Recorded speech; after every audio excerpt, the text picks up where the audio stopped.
Friends, मैं Sulekha Gupta. Class हमारी BA second year है।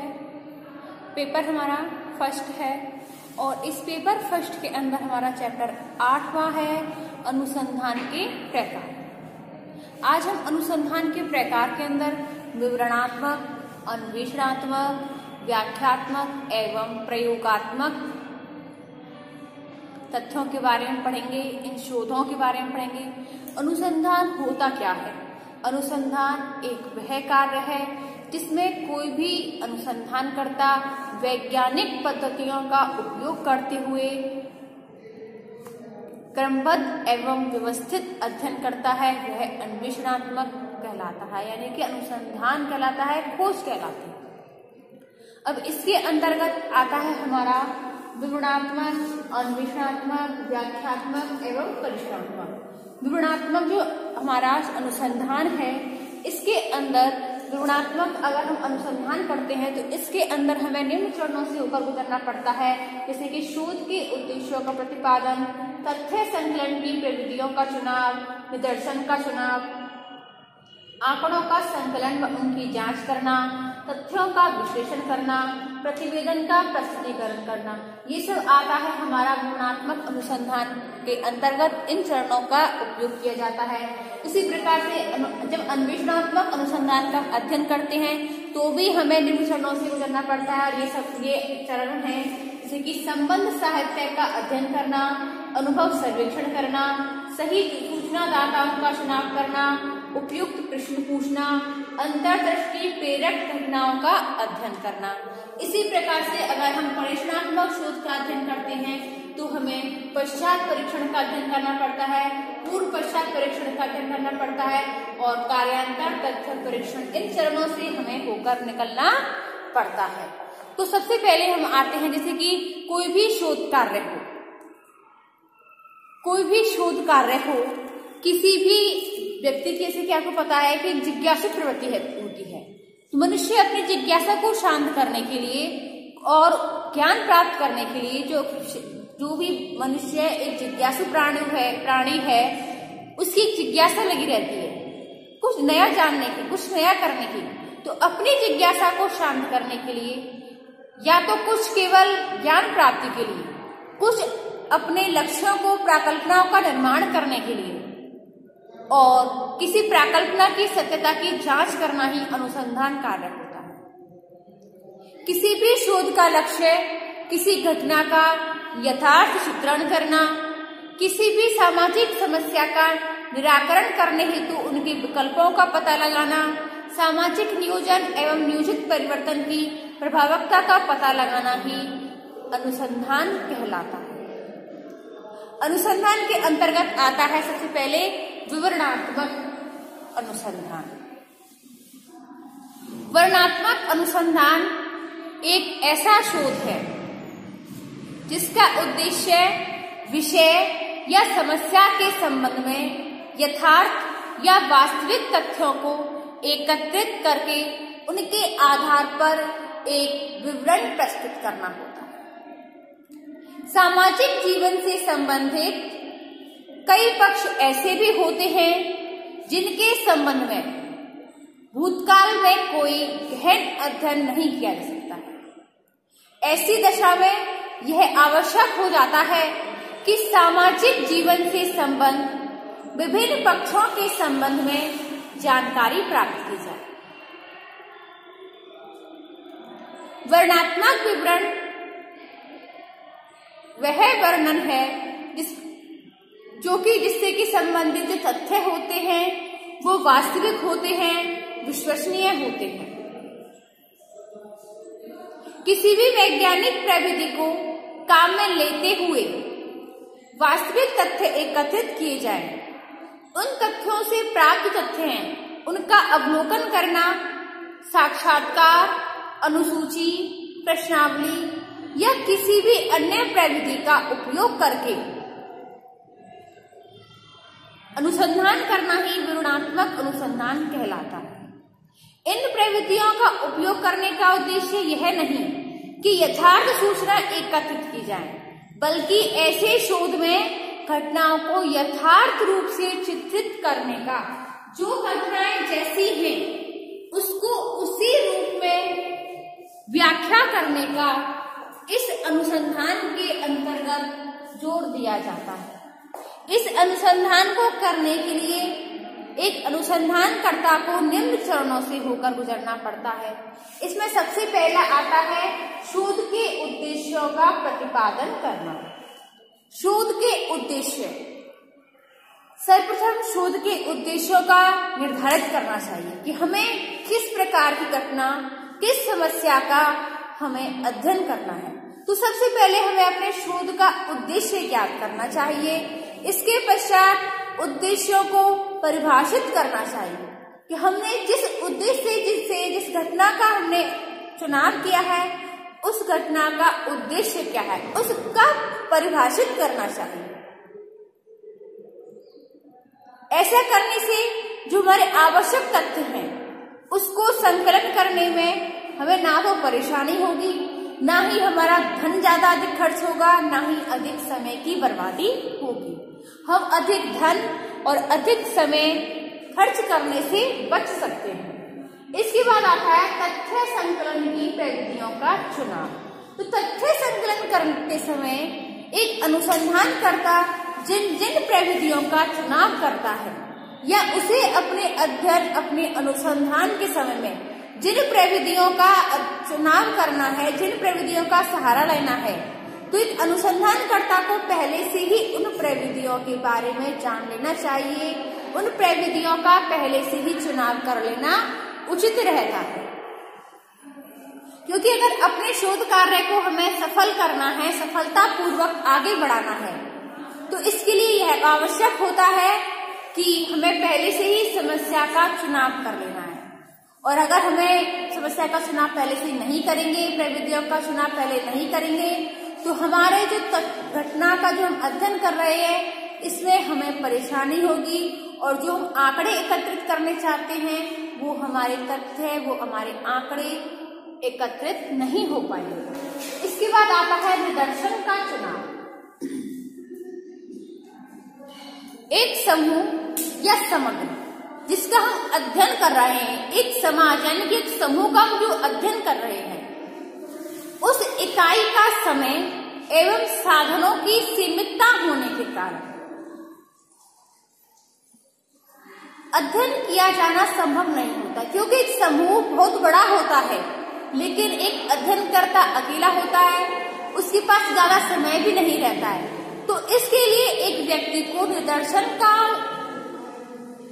निदर्शन विधि के द्वारा अध्ययन करना ज्यादा उत्तम रहता है, क्योंकि जनसंख्या जितनी भी हो उसमें से हम निदर्शन विधि के द्वारा कुछ प्रतिनिधियों का चुनाव कर लेते हैं, जिससे इन इकाइयों का जो अध्ययन करके जो निष्कर्ष निकलते हैं वो संपूर्ण समूह पर लागू होते हैं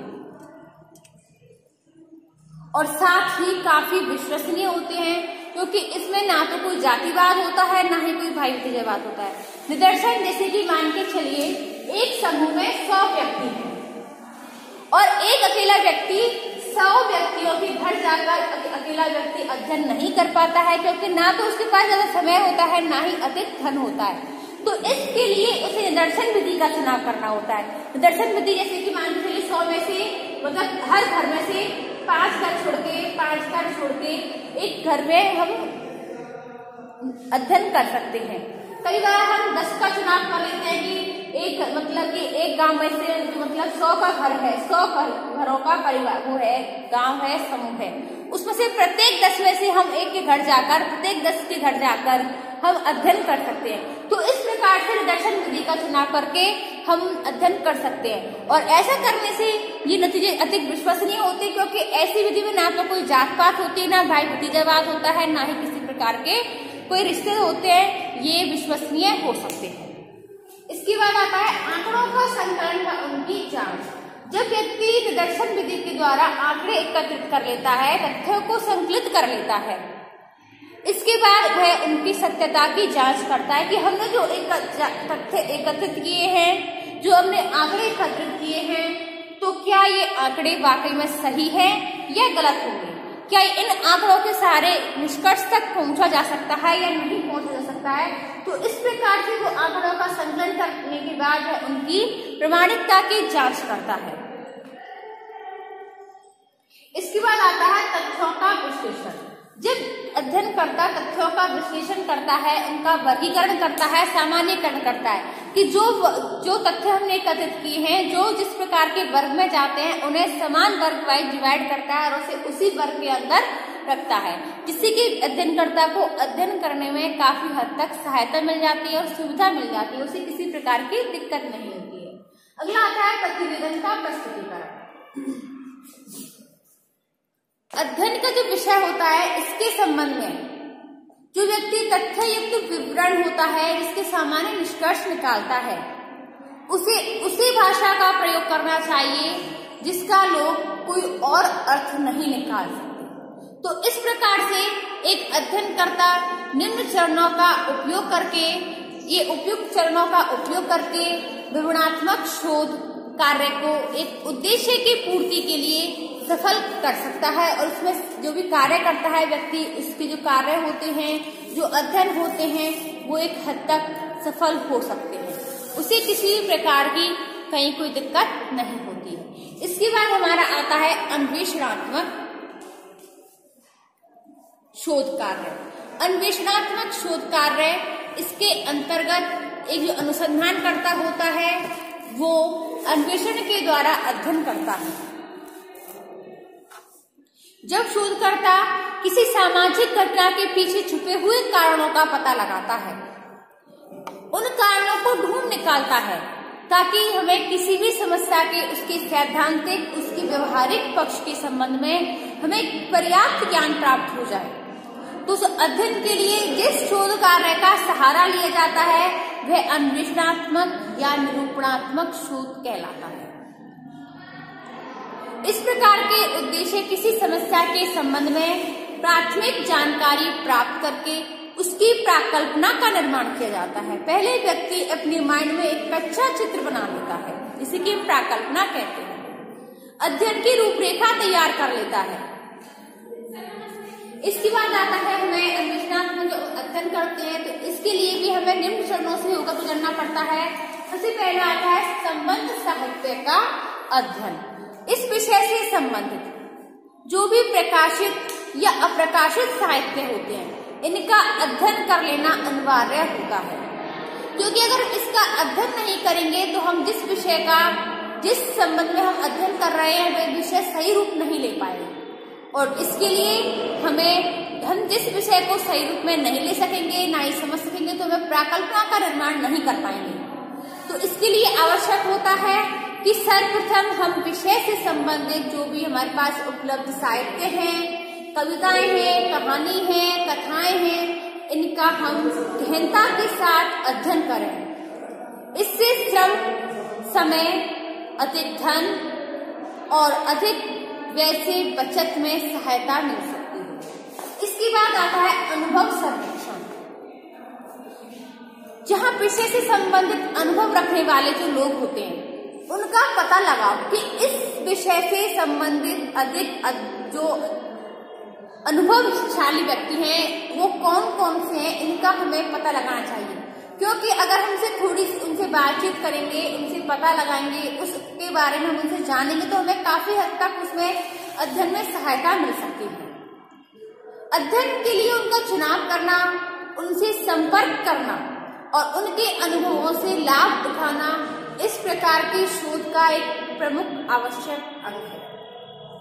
कभी कभी शिक्षा के अभाव में या साधनों की सीमितता एवं कुछ अन्य कारणों से कुछ अनुभव प्राप्त व्यक्ति अपने अनुभवों को लिखित मूर्त रूप नहीं दे सकते हैं। ऐसे व्यक्तियों को खोज निकालना और उनके अनुभवों से विषय के संबंध में जानकारी प्राप्त करना ही शोधकर्ता के लिए बहुत अधिक आवश्यक होता है। और इस व्यक्ति को सही जानकारी मिल जाती है, तो वह सही जानकारी व्यक्ति के लिए पथ प्रदर्शक का भी काम करती है।